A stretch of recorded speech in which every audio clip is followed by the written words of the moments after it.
I remember sitting on the edge of my bed one morning, trying to decide what felt most wrong.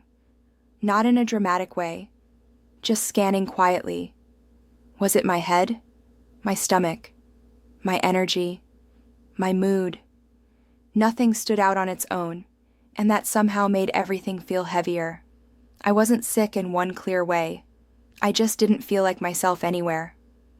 That confusion stayed with me for a long time.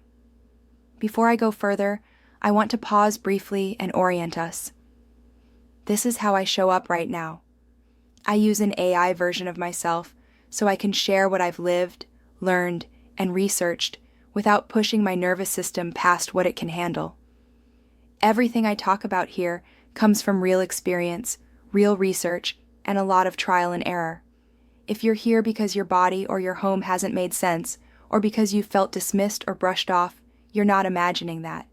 And you're not alone. For a long time, I thought symptoms were supposed to point somewhere specific.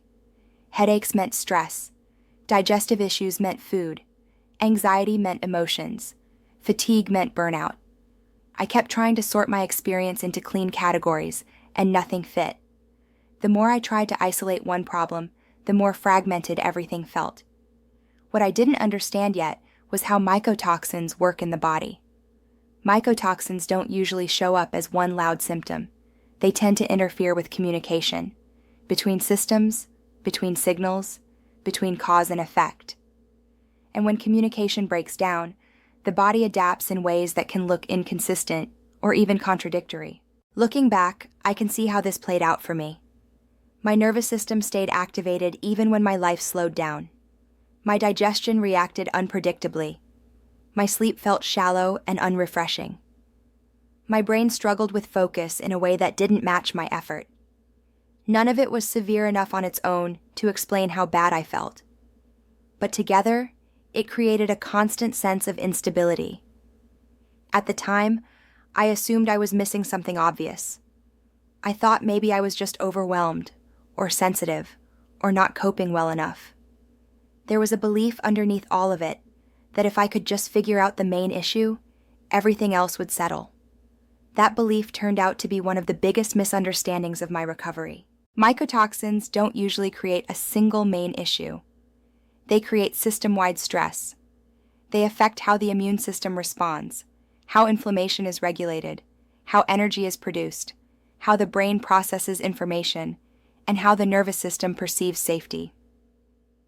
When all of that is slightly off at the same time, the result isn't one clear diagnosis. It's a body that feels unfamiliar. Another thing I didn't understand early on was how exposure sources extend beyond what we can see.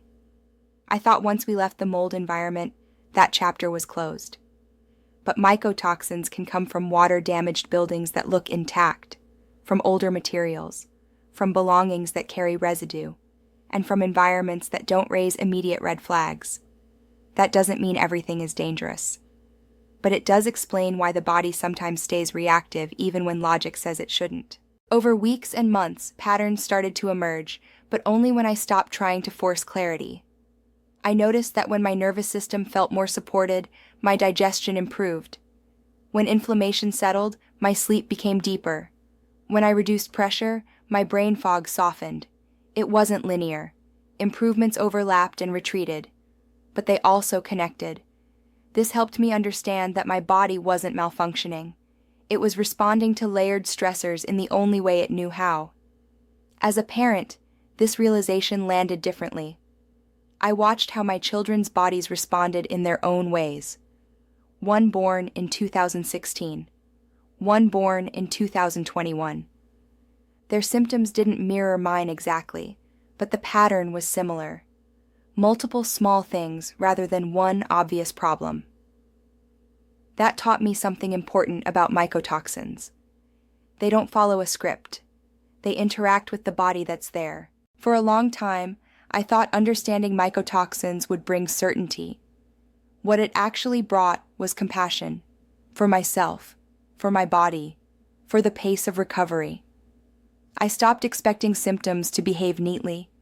I stopped needing everything to make sense at once. That shift mattered more than any explanation.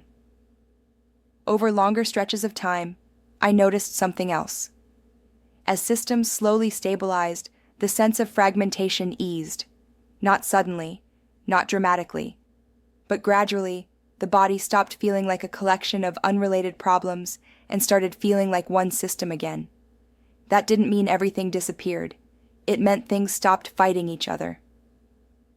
If you are experiencing symptoms that seem scattered or inconsistent, I want to offer you this gently. That does not mean your experience lacks a cause. It may mean your body has been navigating something that affects multiple systems at once, and it needs time and safety to reorganize. As we come toward the end of this reflection, I want to ground this in something steady. You are not required to name every symptom correctly. You are not required to make your experience sound tidy. And you are not required to convince anyone that what you're feeling is real.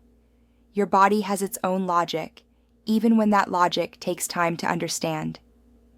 If you want to read more lived reflections like this, where I explore mold, mycotoxins, and recovery through experience rather than instruction, I share them at indoorarinsights.com. It's simply a place where I put language to what the body goes through when exposure has been subtle, layered, and misunderstood.